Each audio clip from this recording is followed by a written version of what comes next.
Everyone, my name is Yaashu and this is our project for CSE 564 visualization. The name of our project is F1 Race Rewind. F1 Race Rewind is an interactive visual analytical dashboard built to explore the entire 75 years of Formula One history, starting from 1950 to 2024, through all the linked and brushable charts.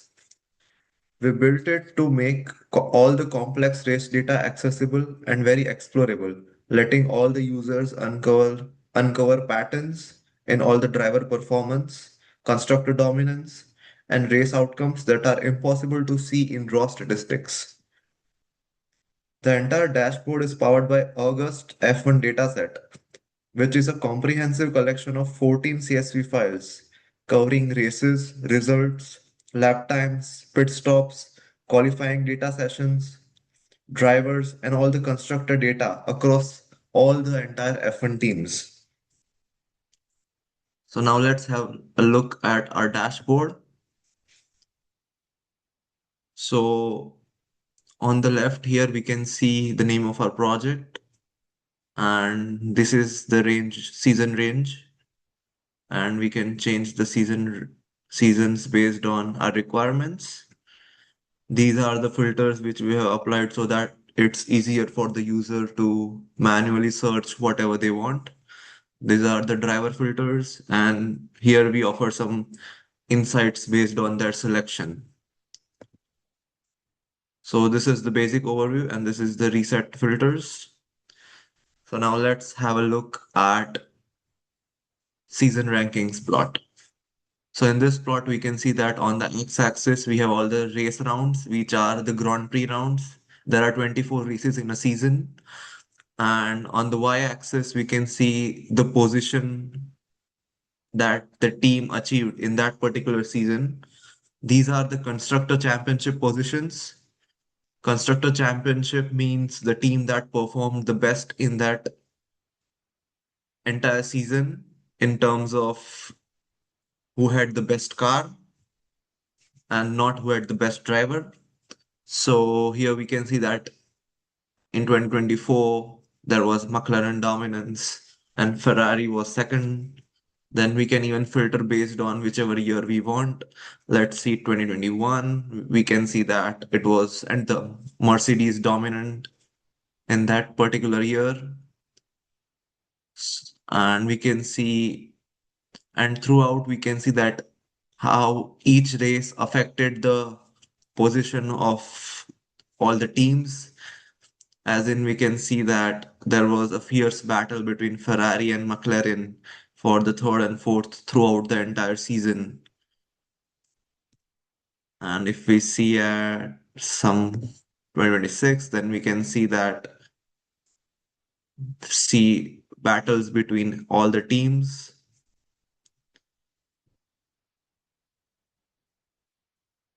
So this is how it works.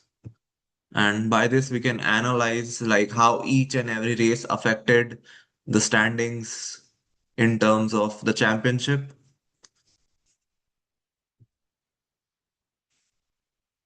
Now let's have a look at another plot that is the championship battles. And this plot represents the dominance versus the rivalry in terms of the point gap difference between the champion and the runners up. So on the x-axis, you can see the percentage of the point gap, and on the y-axis, you can see the years. So here we have bifurcated based on decades. So here we can see that, as we all know, 2021 was a fierce battle between Max Verstappen and Lewis Hamilton. So we can see, and if we hover on that, we can see Lewis Hamilton lost just by 8 points in 2021. Then we can see that in 2023, it was Verstappen dominance, and he won by almost 50% of the points. He had more than 50% of the points than the second person. And here in the seasonal ranking, we also have hovers where we can see how many points that particular team had at a particular race, which is also helpful. Now, if we go to 2010s decade, then we can see all the battles like Mercedes were dominant in this decade, and Hamilton was their main driver who won most in this decade. And here, the battle between Nico and Lewis Hamilton, where Lewis lost by just 5 points. And all these plots are linked and connected to each other. As in, if I select Mercedes, then the entire dashboard dynamically changes, and we see all the Mercedes data. And we also get summaries based on Mercedes dataset. So this is a really cool feature which we integrated so that uh, we don't need to search for data, and we can directly filter based on the teams. So let's reset. If we see it in the 2000s, then we see Michael Schumacher dominance. Then 1970s, the famous battle between James Hunt and Niki Lauda, where Niki Lauda just lost by 1 point. These are some of the like key races that every F1 fan would know and who would love to explore these races in the format we have represented. So this is how they can see all the differences. Here we mark it we mark a race as a tight race if the point gap difference is less than 5%, and dominant if the point gap difference is more than 30%. So this is how we can filter based on all the decades. Now let's see the third plot, which is the reliability and DNF. So this plot represents how the reliability throughout the years have increased as cars are getting better and better. The reliability is also getting better, and DNF is decreasing throughout the years.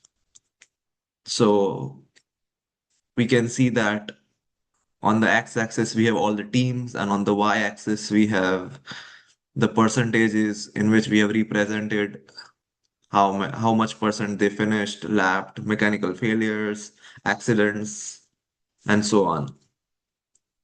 So here we can see that most of the successful teams have finished most of the races and have very few mechanical failures and have almost very close to zero accidents. So we can see that Mercedes have finished almost 82% of the times and have mechanical failure of just 6% and accident of just 5%. So this is some of which shows that how the reliability of the cars have evolved throughout from 1950s to 2024. This is a really cool thing. So and here also the plots are linked. So if I click on, let's say, Red Bull, then we can see data about oh, Red Bull in all the plots. And we even see summaries based on that.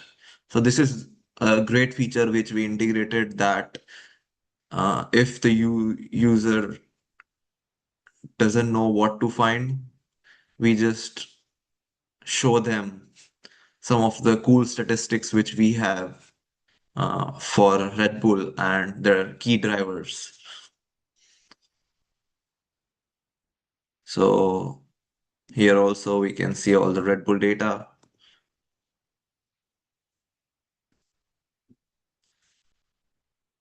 So this is one of, I feel, a great project to show all the F1 data, and this makes it a lot easier for F1 fans to play around and analyze each and every year step by step. So here also, if we search by driver, Hamilton, then also it gets automatically filtered based on the driver, and we can see just his data. which is also really cool.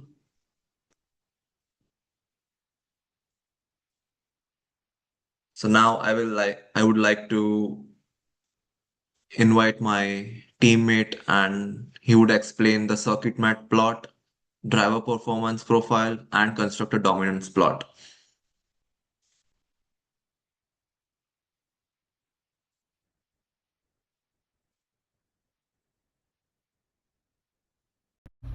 Hi, I'm Yulong, and I'll be talking about the circuit map, driver performance profile, and constructor dominance.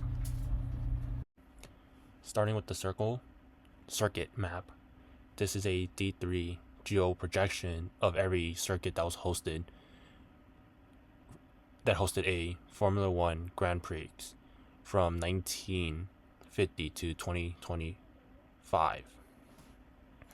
Each dot is a circuit, and hovering each will give you the country's name, country, and how many races were held there.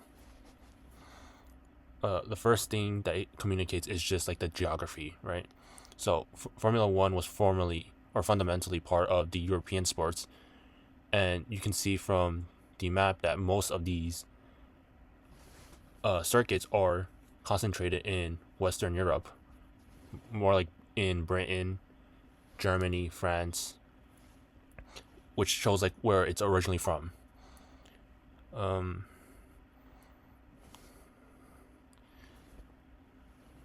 but the sport has expanded, and now it's also in different countries and continents.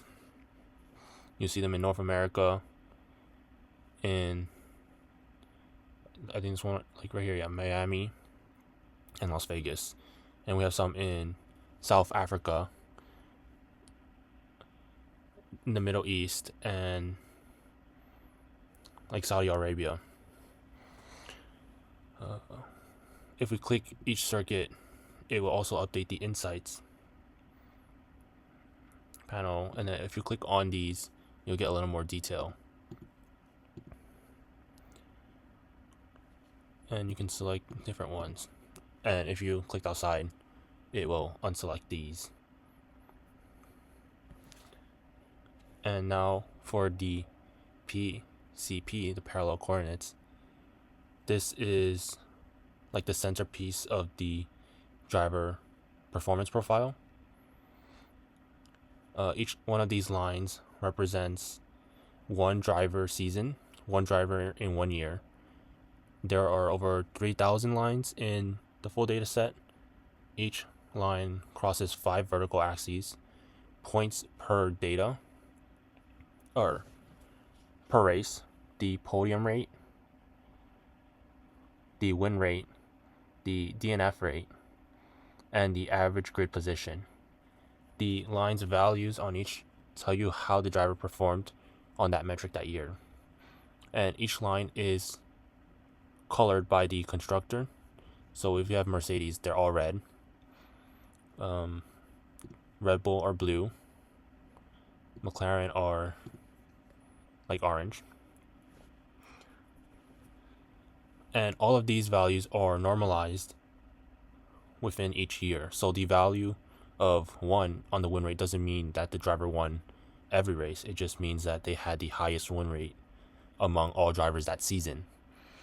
And this lets you compare, well, this is important because it lets you compare a driver from like the 1950s to a driver now in 2020 on the same scale, because you're asking how dominant was this driver relative to their like other drivers, and not who scored more points in the era with different point systems and different race counts.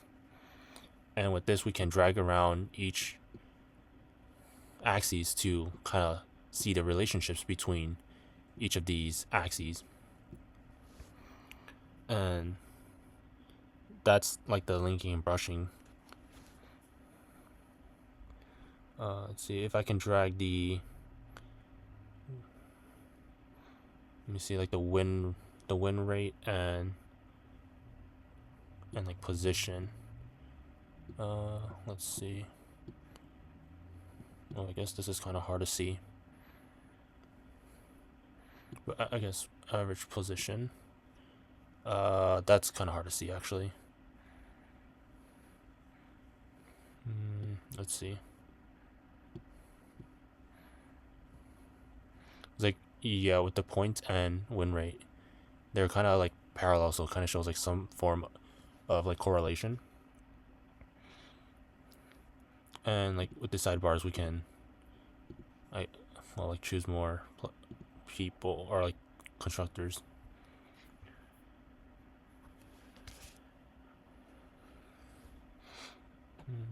Let's see if we,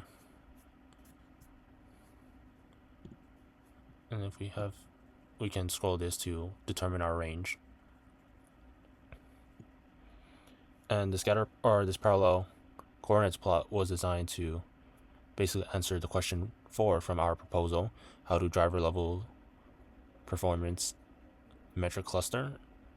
Like, what do you find that is like a small number of numbers that are consistent across all dimensions and like low to DNF rates?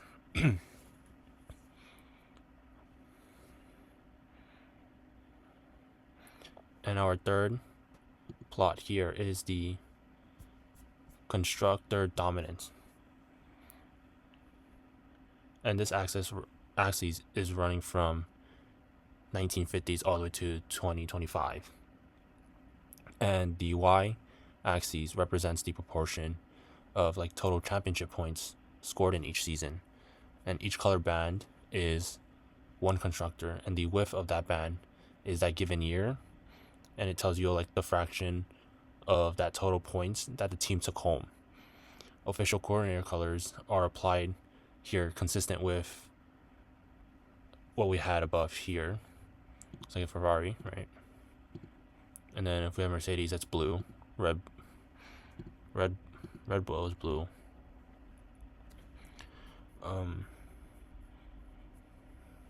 So like starting from the left in the early, let me check that. Starting from the left in the early 1950s, they are narrower and messier because like fewer teams competed, and the scoring was less formulated or formalized. And so Alfa Romeo from Ferrari dominated during the early bands. You can see that like kind of right here. And in the 1950s, the stream graph becomes more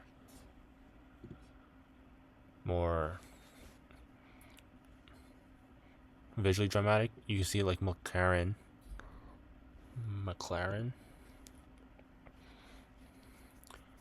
bands widening significantly, and this corresponds to like Sienna and Prost's error in 1988, particularly when McLaren won 15 out of 16 races. Williams then re-emerged strongly through the 1990s, and then those like go back and forth, like around here.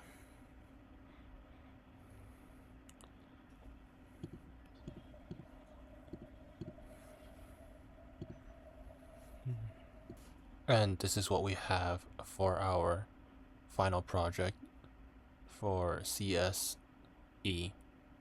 564 visualization.